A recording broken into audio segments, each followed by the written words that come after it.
نحمده ونصلي على رسوله الكريم اما بعد فاعوذ باللہ السمیع العلیم من الشیطان الرجیم بسم اللہ الرحمن الرحیم۔ محترم ناظرین کرام، آج جو عمل آپ حضرات سے شیئر کرنا ہے یہ عمل نہایت قیمتی عمل ہے، آیت الکرسی کا عمل۔ یہ عمل ہر قسم کی نظر بد، جادو اور جنات سے چھٹکارے کے لیے یہ عمل ہے۔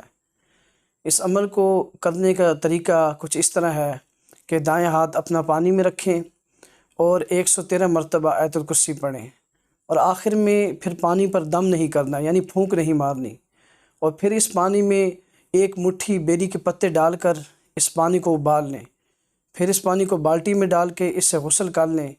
انشاءاللہ اللہ سبحانہ وتعالیٰ کے حکم سے اگر نظر بد کے مسائل ہیں تو ایک ہی دفعہ غسل کرنے سے نظر بد بالکل دور ہو جائے گی۔ اور یہ عمل آپ اپنے کسی چھوٹے بچے وغیرہ کے لیے بھی کر سکتے ہیں، اور اگر جادو اور جنات کے شدید قسم کے مسائل ہیں اس کے لیے اسی طرح عمل کریں اور 21 دن تک یہ عمل دہرائیں۔ انشاءاللہ اللہ کے حکم سے ہر قسم کا جادو اور جنات سے ہمیشہ کے لیے مکمل چھٹکارا حاصل ہو جائے گا۔